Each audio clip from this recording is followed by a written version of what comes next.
Damn, son, where'd you find this?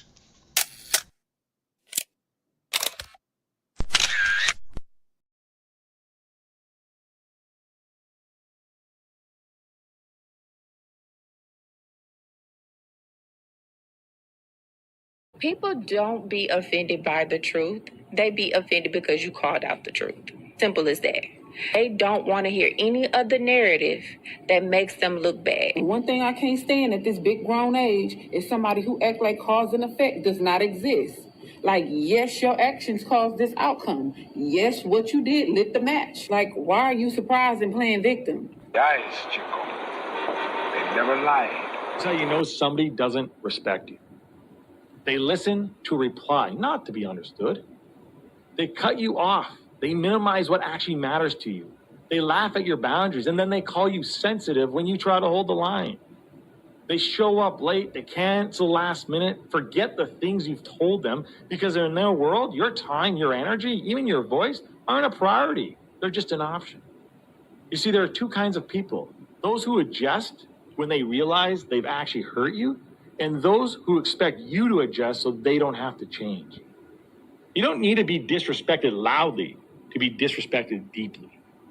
Sometimes you'll see it. It's just in their tone, in their patterns, in the silence after you're known.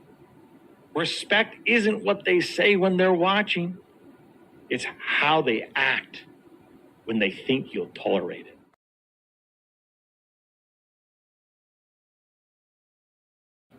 Mantra, slave song, slave ship, rip skin, made me rip bones. But no matter how close I am, my ancestors speak. They tell me they're tired as a friend on a slack road week. I haven't been getting sleep. Longing to sing until I surpass peak. Until they think we are equal, please. All I want is peace. My ancestors beat drums until their bones would bleed. Begging the generations remember our story. Good morning, good morning, good morning. Peace and blessings. Glory, praise, and honor to the Most High.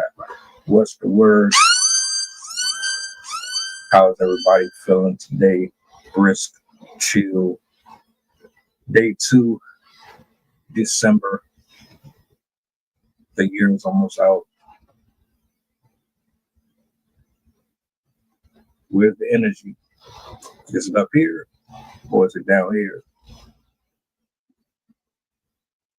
I want to give a big thank you to everybody in the building. I want to give a shout out to my poets, my writers, my content creators. You know, I always give my flowers out.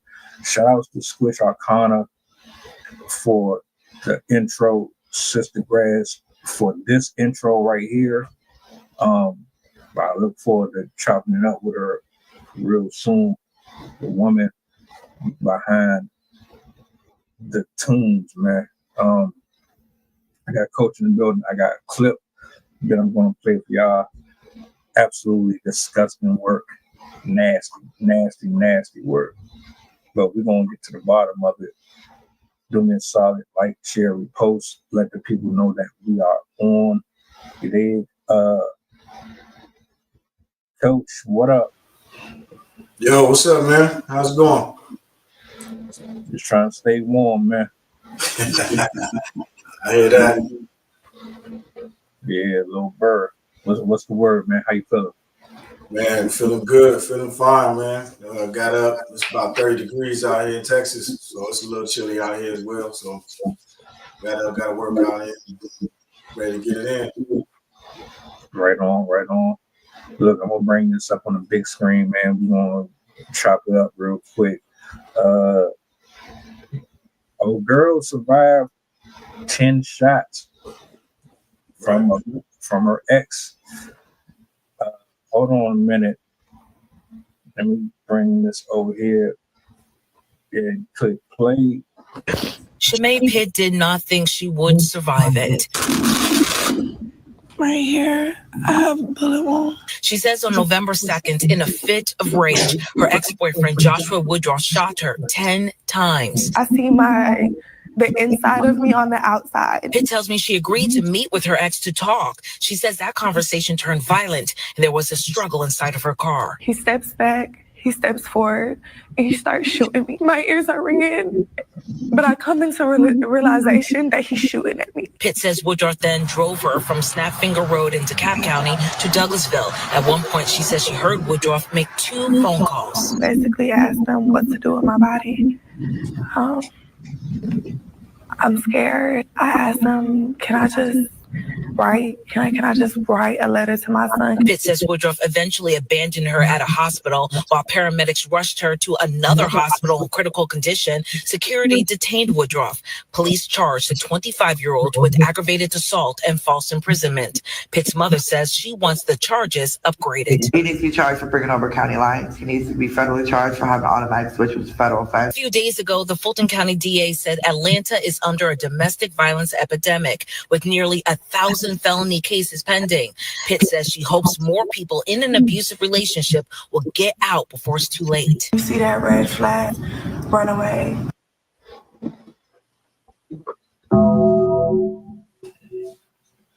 Domestic violence, domestic abuse, whichever term you want to use for it. Men beating on women. Women in relationships that are no good for them. Who can't control their attitude or their emotions. People who don't know how to walk away from each other. What your thoughts on the clip first and foremost before we go further? Man, it's amazing that she made it through it. Physically, anyway. Can't say that mentally. Definitely gonna be a road to recovery from PTSD and a bunch of other things. But yeah, amazing she pulled through. That's definitely an inspirational story to tell. Yeah, God definitely was on her side that day.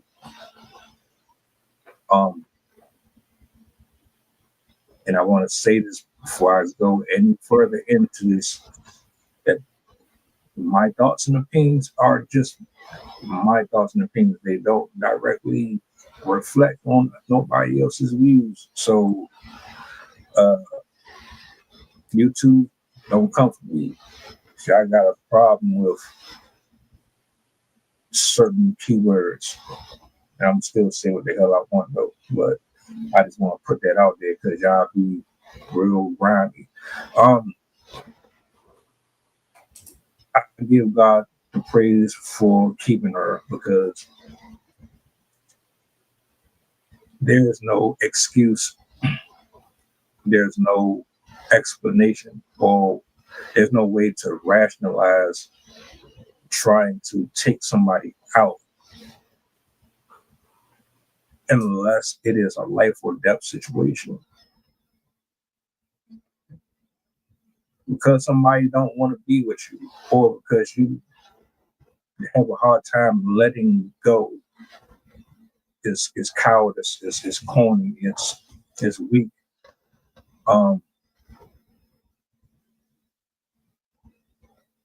The fact that they ain't even giving this man attempted murder is crazy to me. How the hell do you shoot somebody 10 times and then drive around with them because your intentions originally were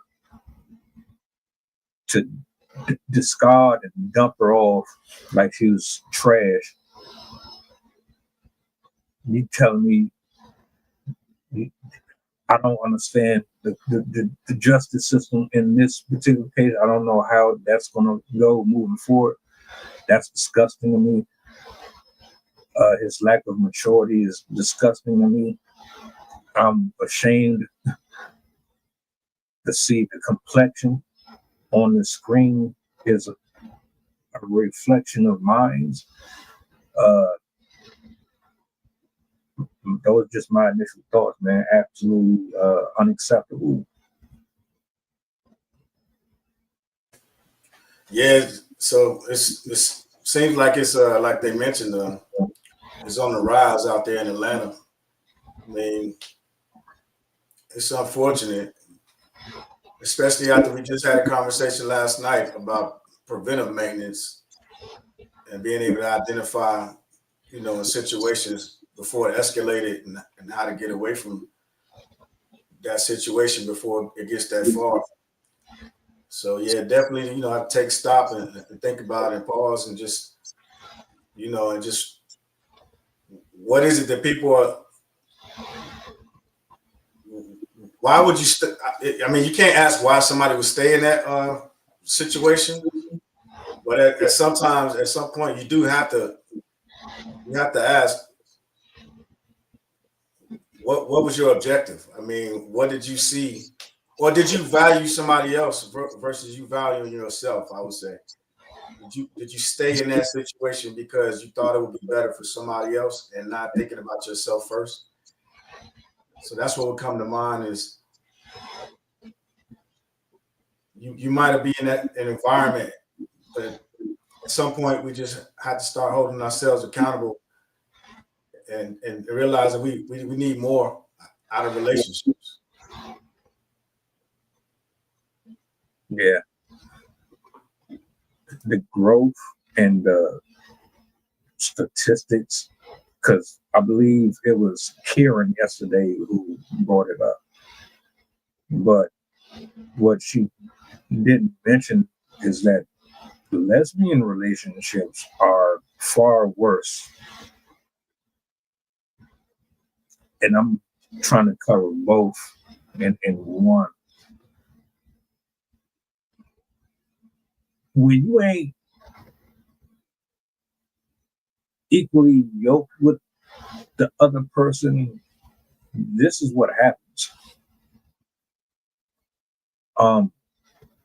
Your upbringing is a huge factor.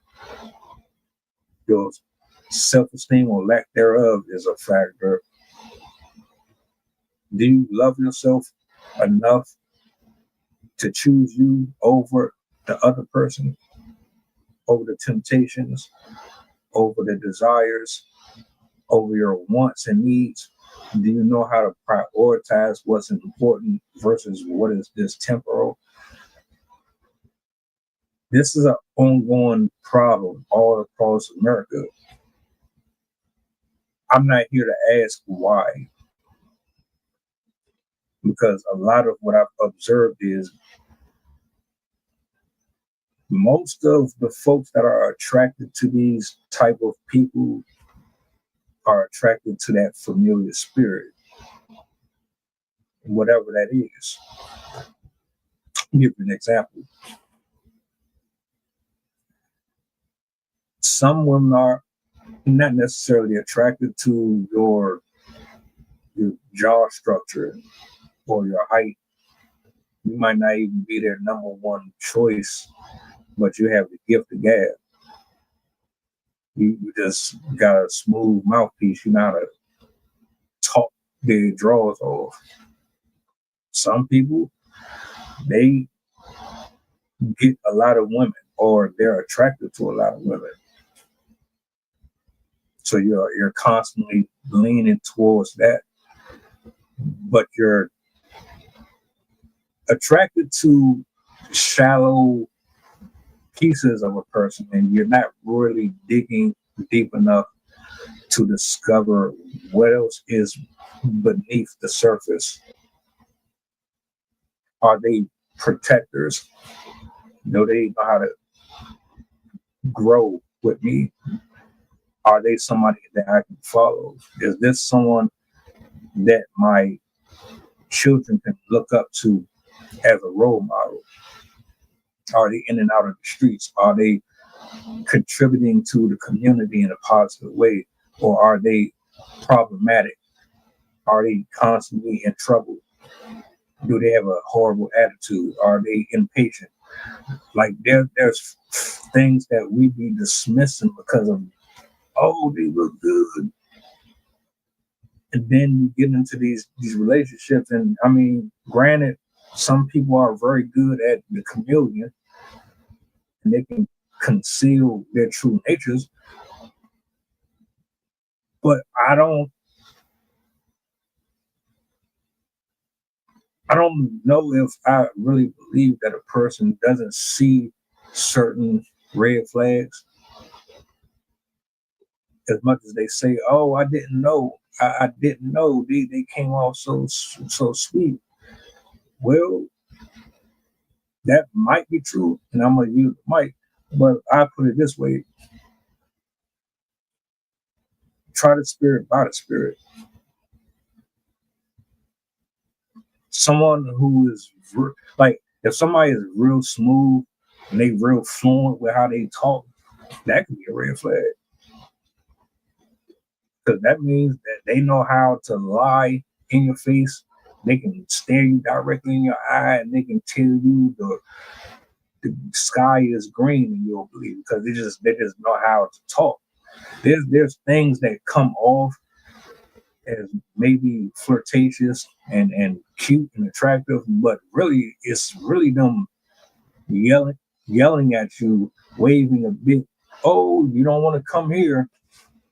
You just gotta recognize it. Like,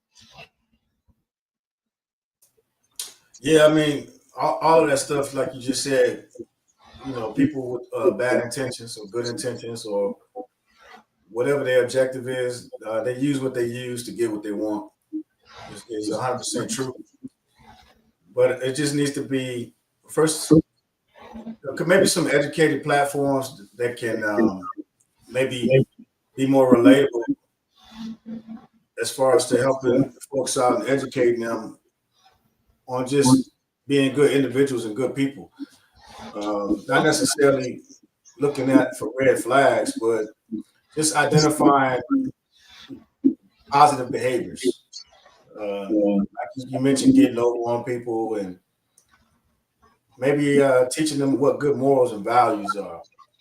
You know what I mean? How to have standards, how to identify if the things that you want, they are obtainable without using somebody else or maybe sacrificing yourself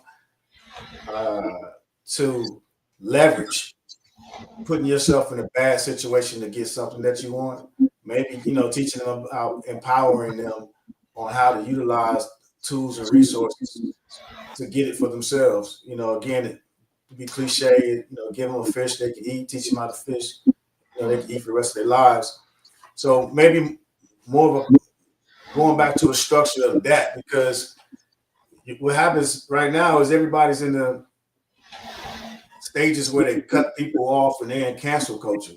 Nobody's teaching to educate anybody. Everybody's assuming people should know, but you only know what you know. You can't assume somebody might see a red flag, but they don't necessarily know how to get themselves out of that situation. So again, that goes back to the education and teaching part, because, you know, just like you said, people probably do identify with red flags, but that's it. They can identify with it. Now, how the hell do you get away from that situation?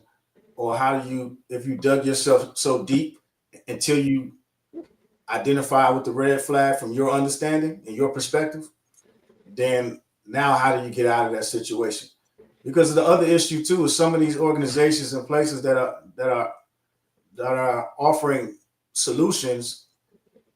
Again, we talk about the messenger and the message. Some of these organizations, people just don't feel comfortable going with, and so therefore they're not.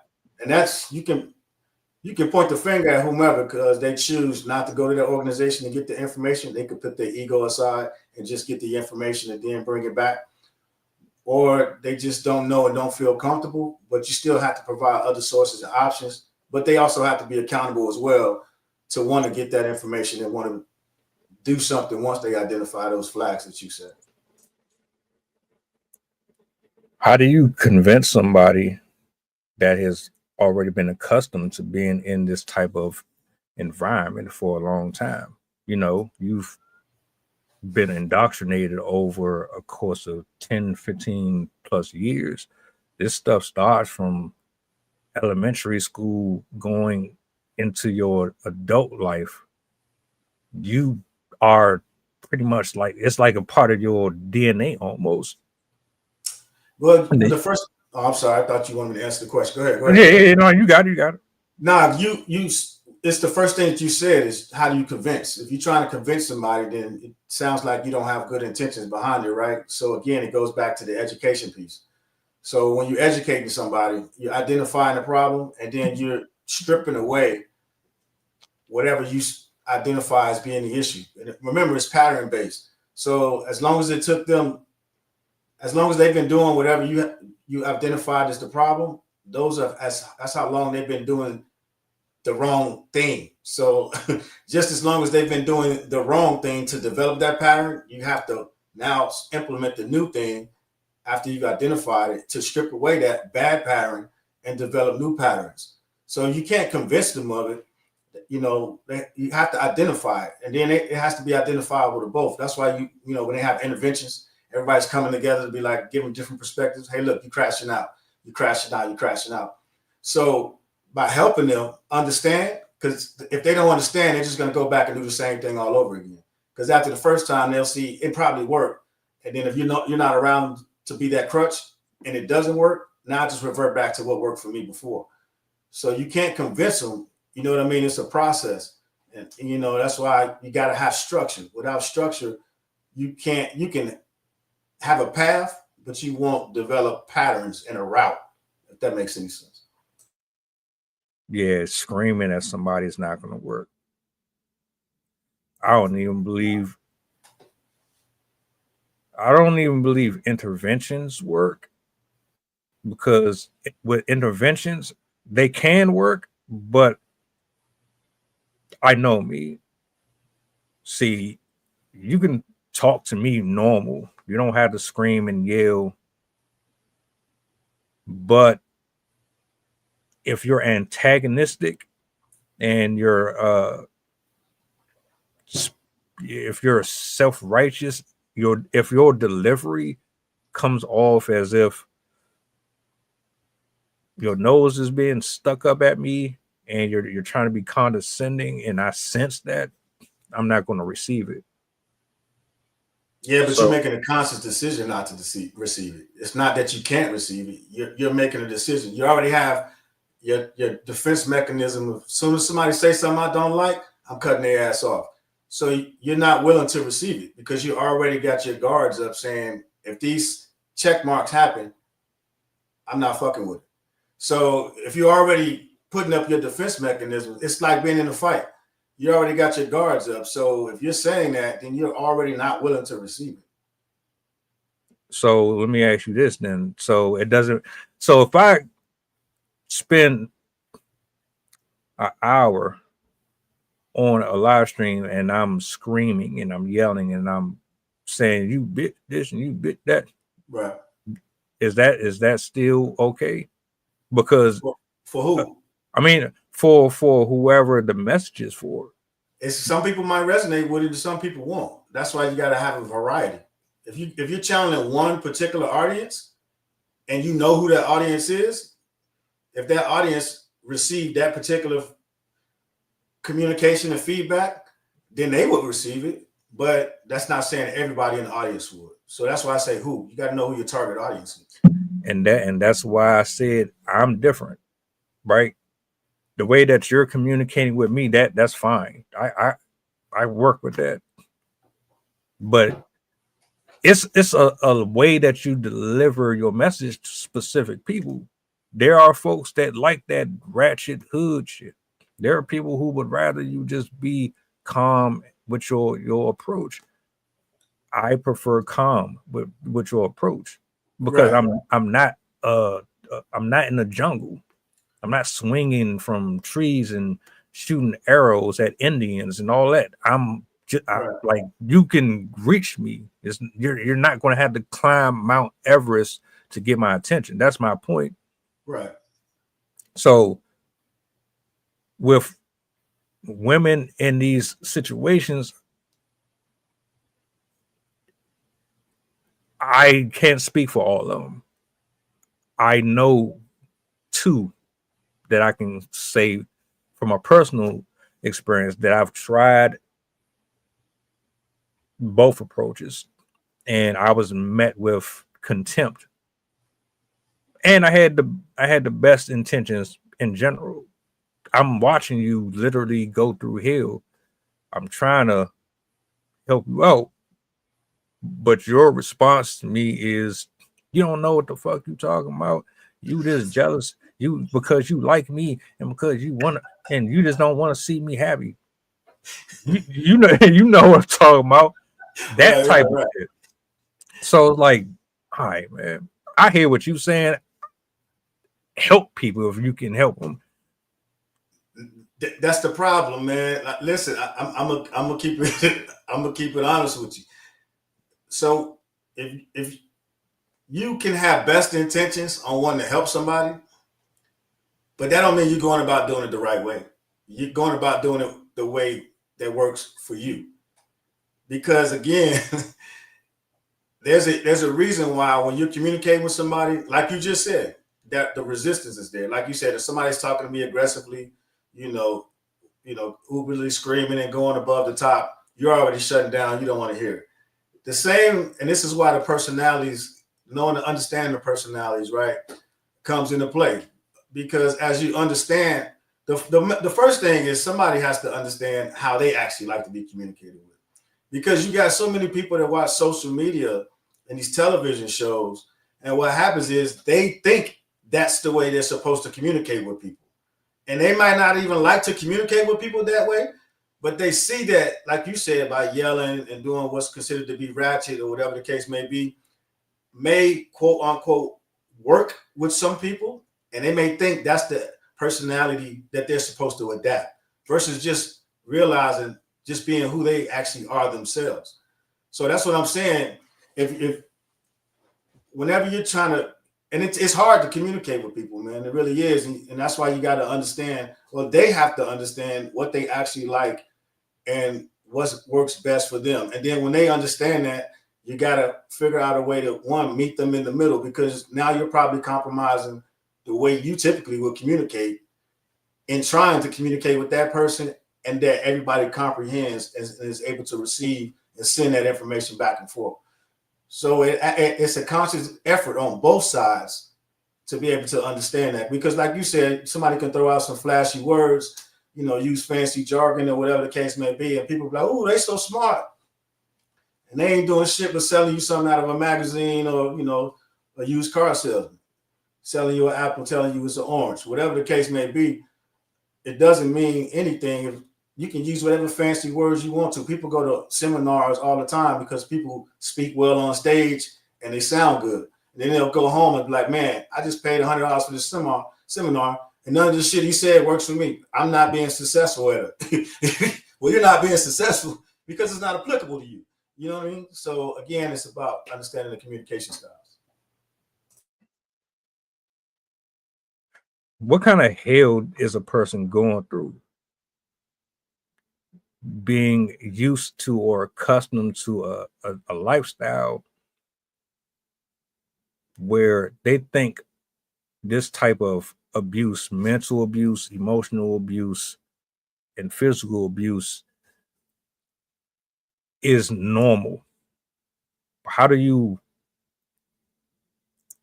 walk around with that type of conditioning and don't feel weird or it doesn't have some type of stress or strain on you?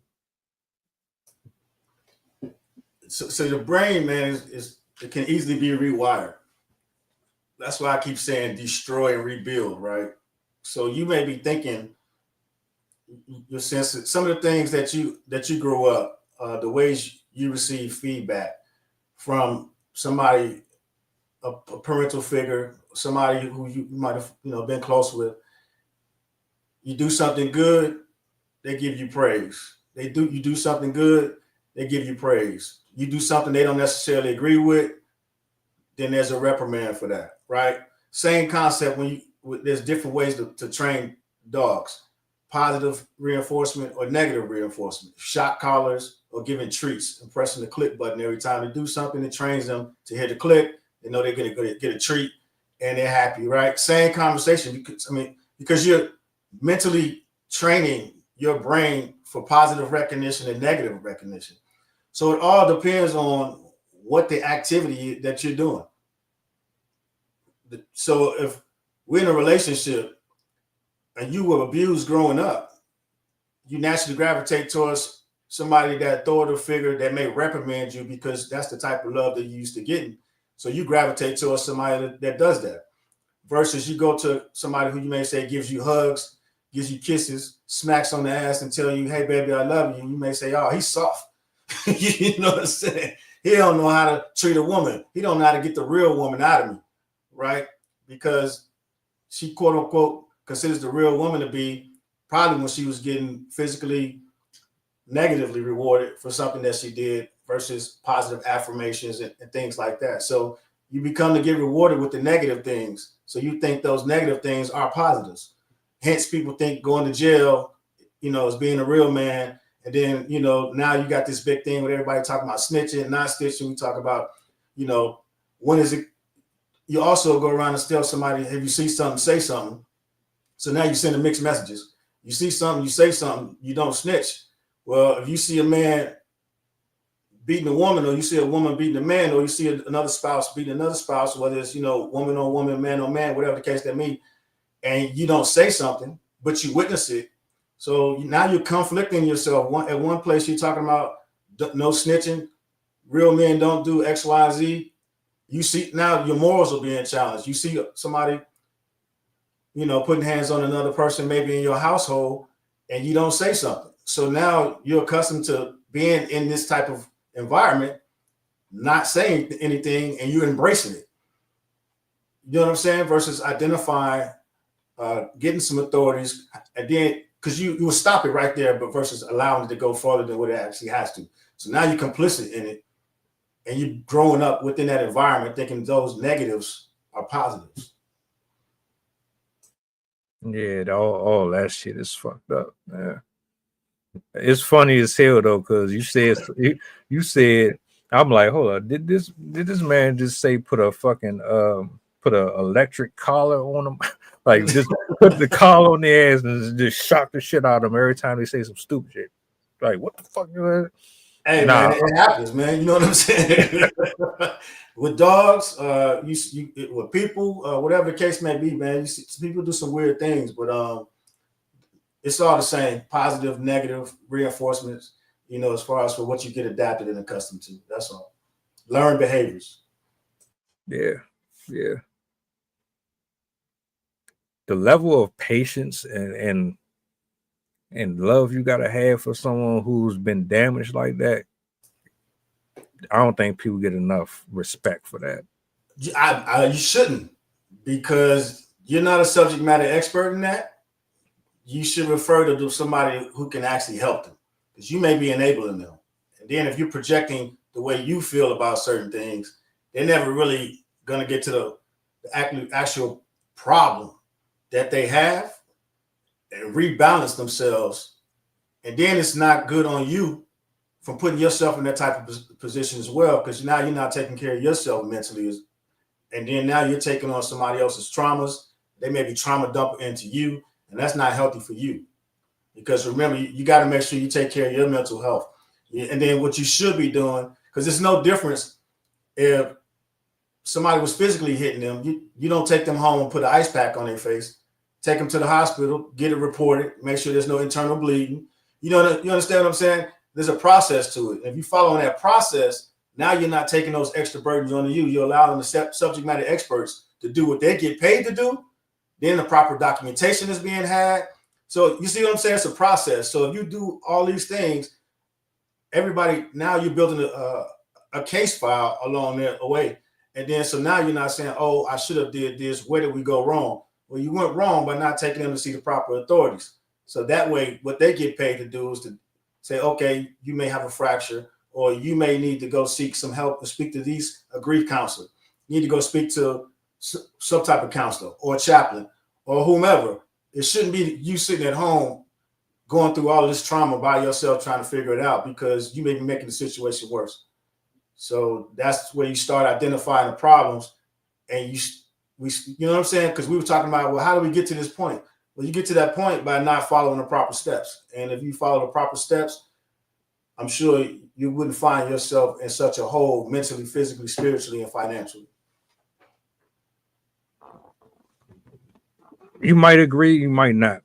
But I don't believe that a broken person should be with a healed person. I don't think a person who is still trying to figure things out should be dealing with anybody who has already did the work.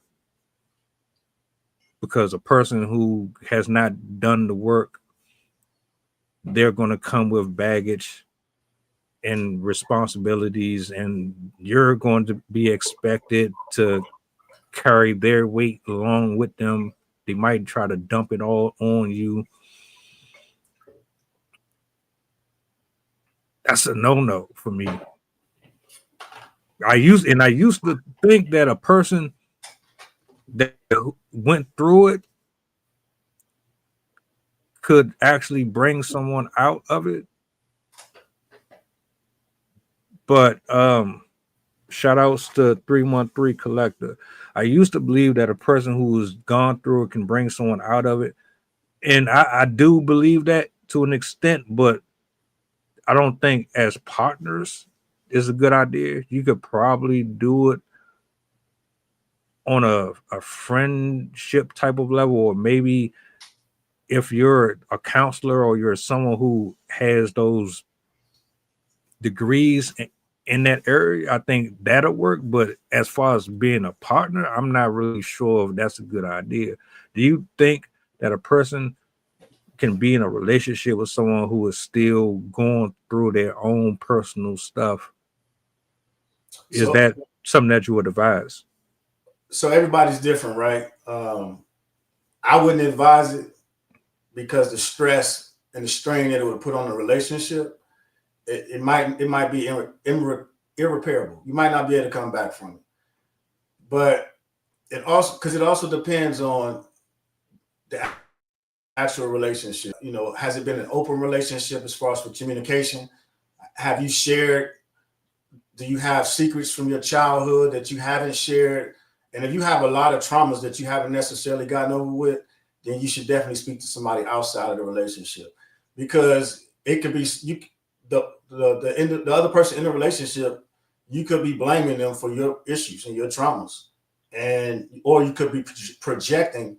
And then, how are you projecting onto someone who you think is the problem, and they're actually trying to help you solve the problem? So now you're going to always see them as the problem.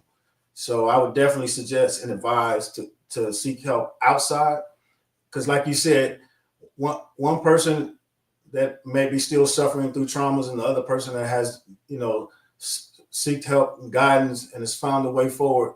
That was the issues when I asked you the other day about, do you think opposites attract?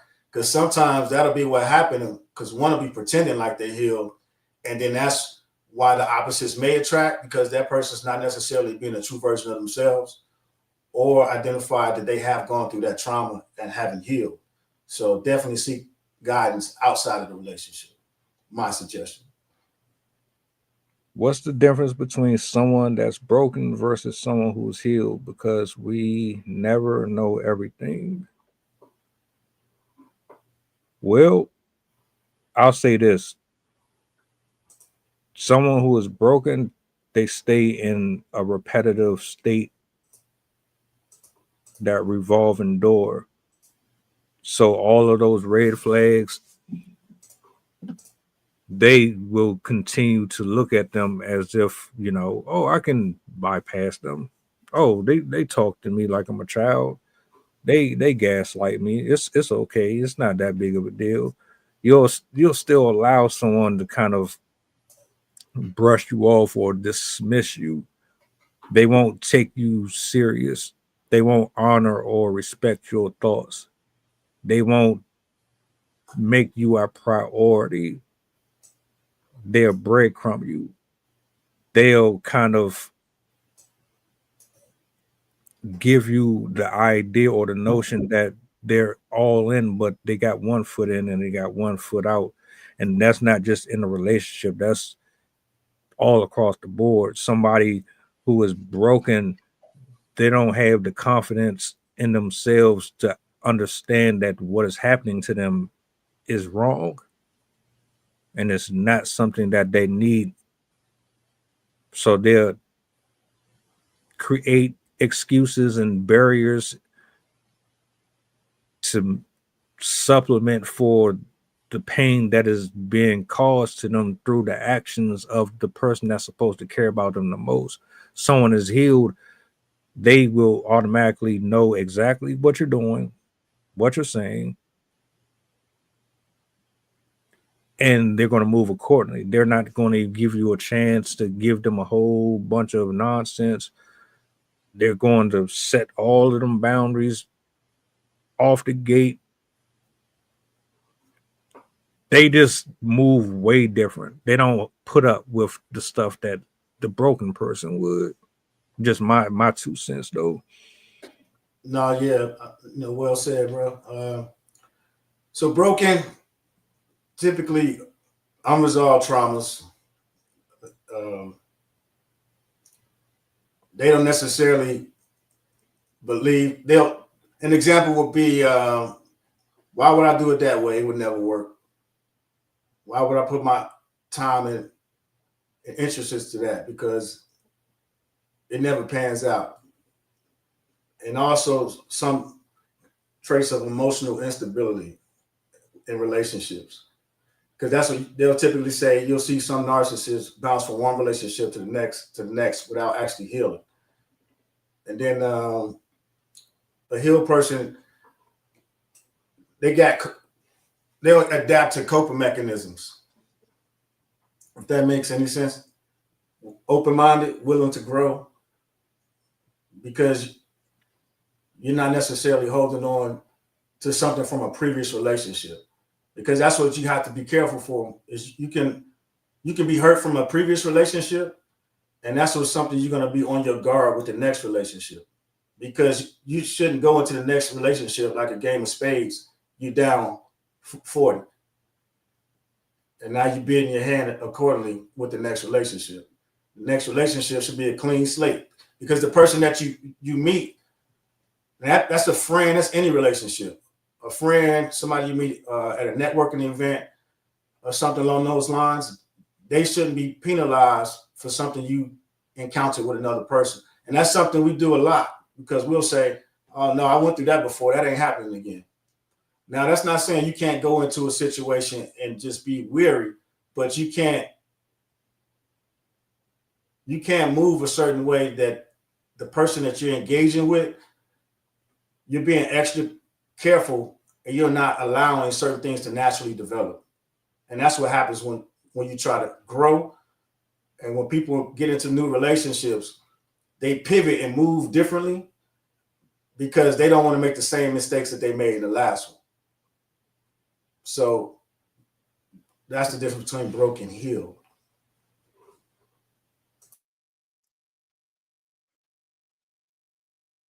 You got a man, or You said someone who cannot love themselves cannot love someone else. Well, I wouldn't say that's. I definitely understand what you're saying. It might just be skewed versions of love, maybe that, because they can show the traits of love, and it might be something mixed with lust. So yeah, definitely something you have to be on the lookout for. And then some people just pour more into others and don't pour into themselves. So that might not necessarily be true either. Some people, like Lil Wayne said, just don't know how to love. You know what I'm saying? So yeah, they don't know how to love themselves. A lot of us don't, because a lot of times that's what we were taught. And especially if you look at different nationalities, we keep saying what a man to do, what a man to do. Then in Hispanic culture, you'll see the women will do, the women do, the women do. They won't necessarily take care of themselves. Like men, we say we gotta be the breadwinners. We say we gotta do all these things, but you never hear us say, hey, we need to love ourselves more, right? So that's not necessarily that we don't love ourselves. That might be how we condition to show that we love ourselves, by how much we pour into the household or responsibilities and things of that nature. But that also might mean that we aren't loving ourselves as much as we should, because that could be the same instance of what you're saying.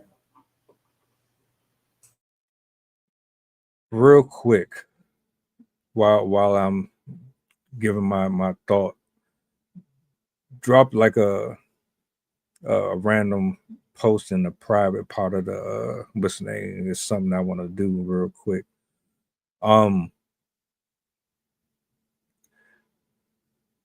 To the brothers out there, I mean, well, this goes to men and women. If you have to put your hands on another human being because you are not getting out of this relationship what you desire, that might be a sign that you need to reevaluate what you are doing there. I'm not even being funny because I already understand what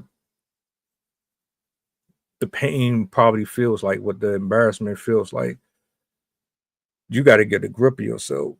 Nobody is worth losing your life over, your freedom over. For you to put your hands on someone or to shoot somebody, you're going through something, some type of hurt, and you don't know how to regulate it. That's a problem.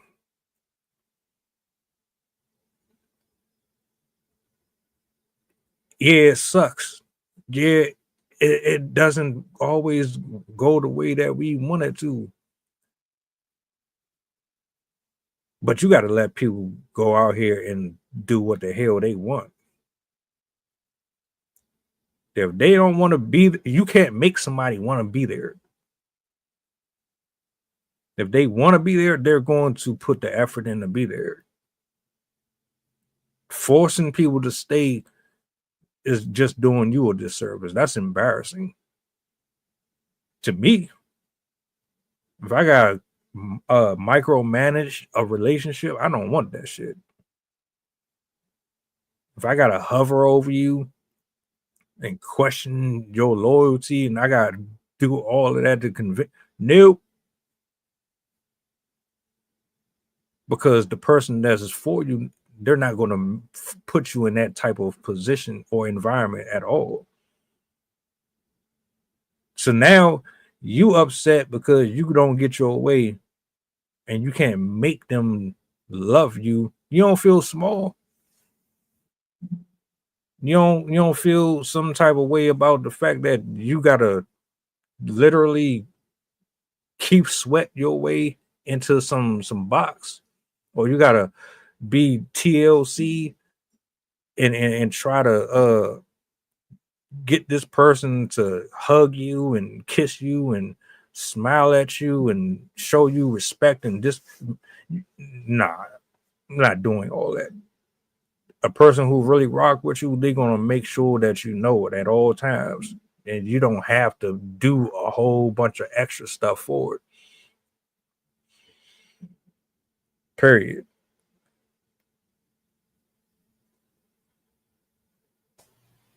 No, man, like you said, I think that's important, man, because I was having a conversation with the parent a couple of weeks ago, and she was mad at her husband because she said he wasn't beating the kids as much as he should. So I'm like, well, why do you think he should have to beat his kids? And well, that's the way we were raised, and I'm, one of those things that people always say, that's how we were raised. And I asked her, well, what exactly is the issue if you two don't know how to communicate to get kids to do what you want? And kids, that loosely in the sense of 7 and 9. And so like you mentioned earlier, it was the communication styles, the delivery, yelling, screaming, and they just didn't respond well to it. But the solution to her was they needed to, put their hands on the kids and spank them more. That's just the mindset of people. Like you said, if you can't talk to somebody, you feel like you got to put your hands on somebody to get them to do something. That's probably an indicator right there that you got some issues. And if they're doing that to the kids, then you can understand how some of these, young adults and adults are doing it to themselves if that's the mindset. Not saying that that's everybody's mindset, but that kind of stuff casually crosses people's mind, and they, share some of that stuff, unfortunately.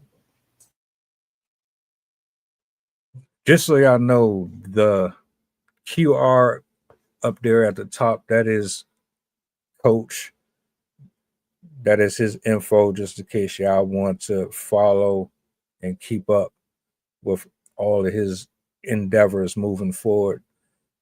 Took me a minute to get that working over here, but keep your hands to yourself, ladies and gentlemen. You are not living in Olympics. What is it? Olympia?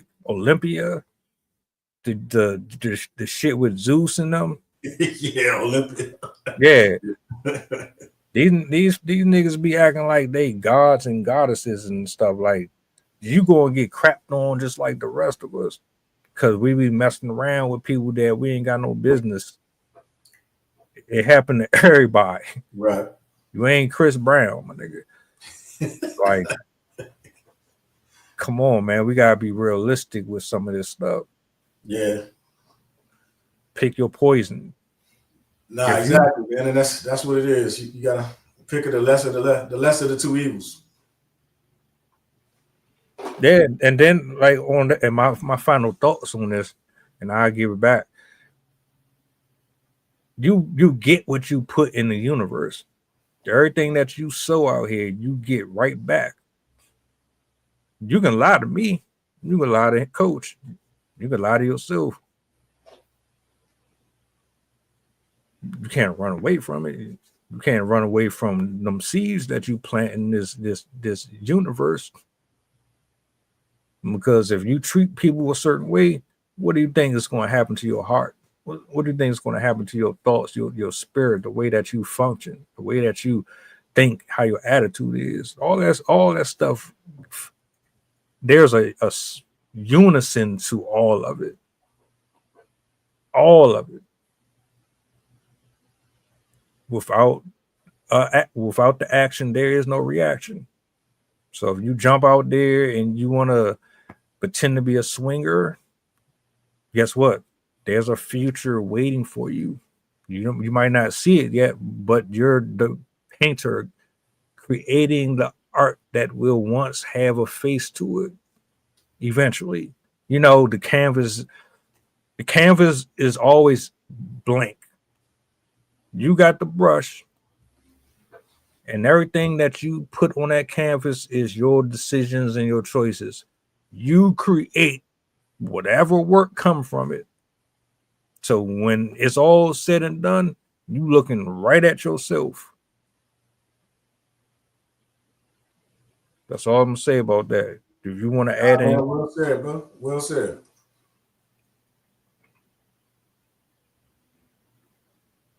I don't condone the domestic stuff. I hate it. I don't like men putting their hands on women. I don't like women putting their hands on men. We're too grown for that. We are. And then on top of that, you can't be mad at somebody. You can't be mad at somebody who don't want to be there. You can't be mad at somebody who is disgusted by something that you said. You can't be mad at somebody if they don't want to open their legs to you. You can't be mad at somebody who don't like your attitude. You can't be mad at somebody who doesn't sync with your personality. You can't be mad at somebody who don't view the world the way you do. Guess what? All of us are different. We are all created different. No, if everybody was the same, nobody would be living on the street. And it would probably be a boring ass world.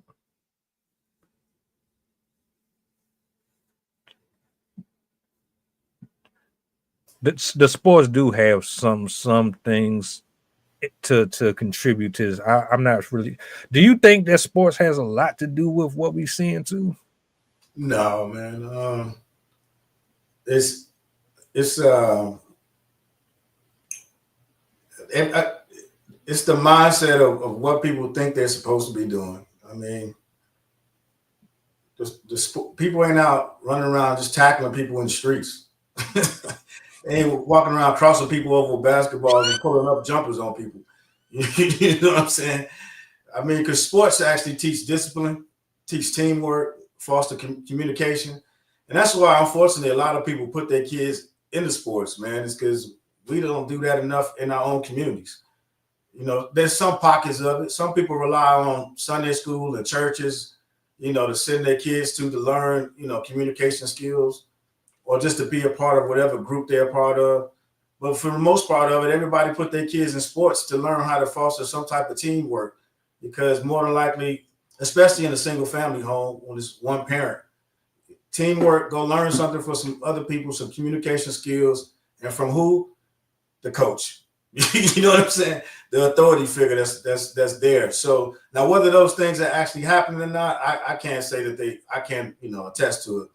But they, you know, they put that out there, and it allows to them to not only learn those things, but try to channel that aggression and that anger, you know, in a healthy way. Now, the other stuff that you do outside of that, and again, it goes back to an education piece, man. Is that the only source of structure, of, you know, of discipline, of teamwork, of communication? Because if it is, then that's probably where the issue is. You know, not enough time focusing on structure, and a lot of times in the households lack structure. You know what I'm saying? No, I'm not saying all. Again, just speaking in general, structure is what's lacked. So when you don't have structure and you don't have a way to channel that extra time that you have, that you're looking to be busy, to exert that energy, to learn or to do some different things, having a job, you know, having slap fights. Okay. People been slap boxing in the streets since the early 60s. Slap fights is something that just come along, just like bum fights came along. It's social media. It's another way of making money. It's another marketing tool. They also got pillowcase hacky sack races. You know what I'm saying? They got a bunch of other things that's out there. It's just another way to make money. So yeah, what you make in the comments, distractions from power. You're 100% correct, right? There are things that they are monetizing, they're marketing, and that they're targeting, you know, folks with and on ways to make money off of it. So I wouldn't necessarily say it's the sports. It's probably how they're marketing and how they're using it for entertainment. Right now, because of that, you got backyard boxing that's going on. It's been going on for over 20 years, but now it's something that's becoming more popular, especially with the video cameras. But they're trying to do it the right way. Some of them are using headgear. Some of them are at least using gloves, you know, 8 ounce, 10 ounces. So again, it's another way to relieve stress. And I think as long as it's organized, then you can kind of see the value in it, I guess, because it's another way for people to use to generate income as well. So I won't, you know, just say it's strictly because of sports. Now, we were talking about mental health issues and stuff like that, then I would probably agree with you because of, you know, head injuries, you know, the frequency of how they're doing the sports, you know, like football, they added an extra week, you know, things like that. So if you were talking about, you know, maybe mental health issues and those type of things, that I would definitely understand. Yo, I used to watch bum fights. I feel bad that I used to watch that shit, but I was young. I was young as hell. Well, exactly. So the marketing worked. Yeah, like before all this, we used to get our weed and all our drinking and shit on Friday, and then like we'll have a bunch of dumb shit we will watch. That was one of them. It was that, and it was just, I don't know what type of shit they was into, but they used to watch the joints where folks would be executing people on camera. I can't remember what the name of it was. That shit was crazy, bro. I don't know how the hell I ever looked at that. It wasn't Faces of Death, was it? What? It was that. It was, yep. Okay. Yep. Crazy shit. But nah, they got they got pillow fighting as a sport now. Yeah, I couldn't think of it. I said hacky sack with a pillowcase, but yeah, Yeah, that's what I yeah. meant. Yeah, You're like, what the? But that shit crazy, man. And the little slap joint you said too. yeah. Who paying? Like who's? I know this is nothing. It ain't got nothing to do with this, but what the hell?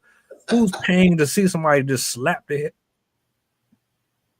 Hey man, people. People will pay for anything, man, to see you inflict pain or just the addiction of gambling. I mean, just to be able to gamble and bet on something. So I mean, they just finding a way to monetize off of everything that's been happening out here. And then the last thing about the safer sports, you're absolutely right.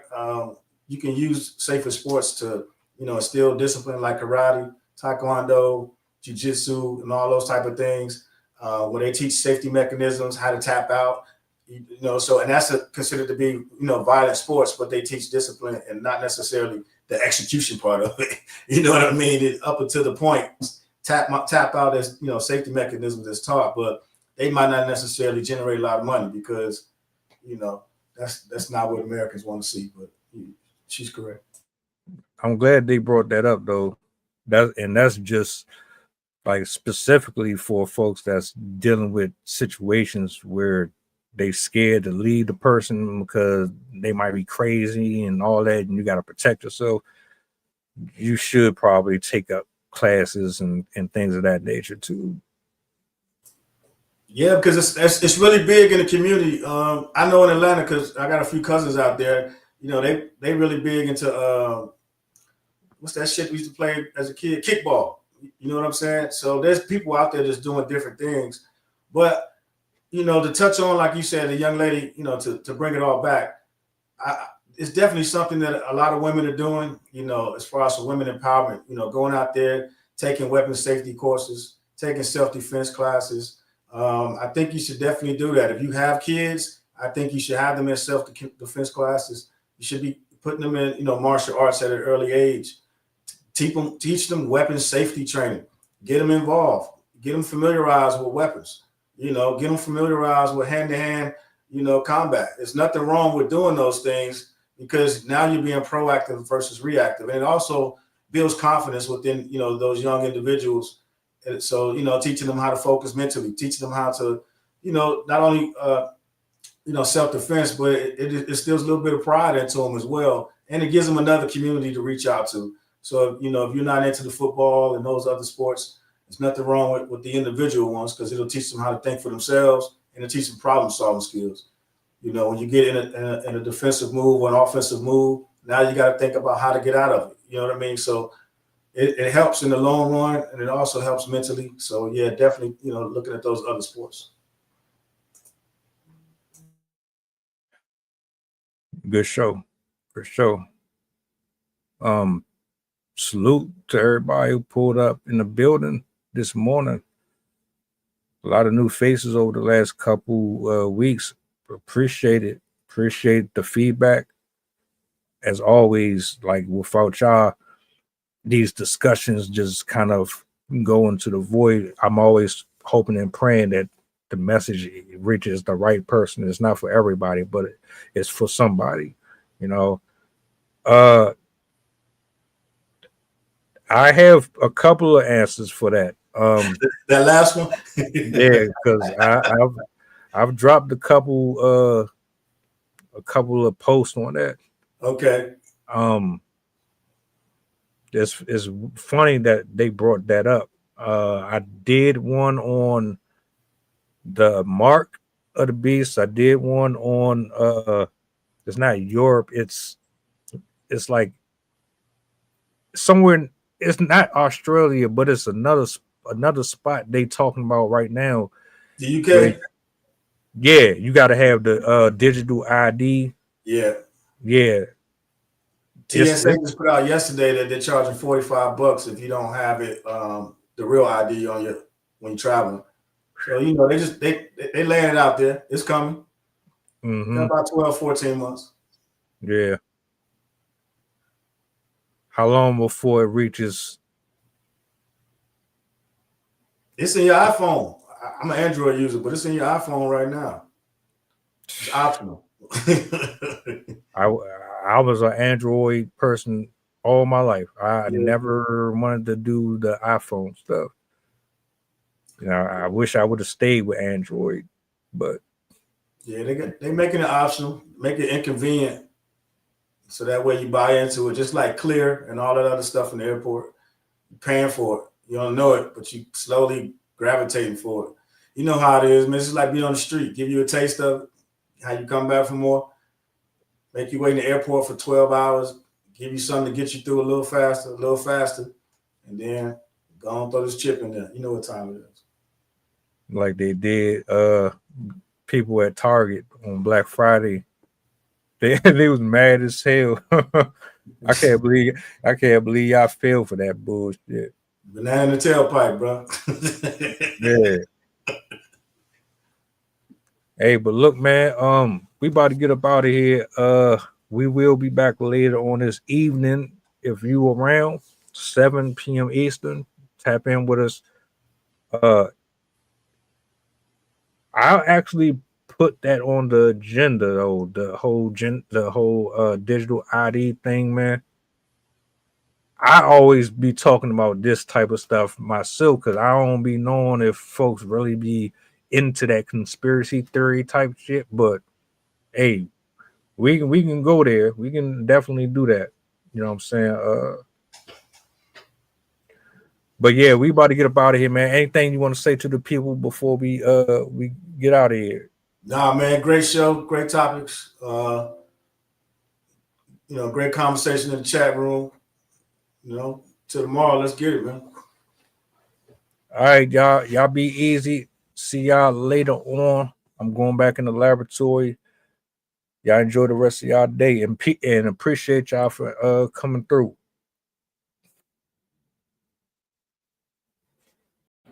Mantra, slave song, slave ship, rip skin, made me rip bones. But no matter how close I am, my ancestors speak. They tell me the tide is in front on us like we're weak. I haven't been getting sleep, longing to sing until I surpass peak. Until they think we are equal, please. All I want is peace. My ancestors beat drums until their bones would bleed.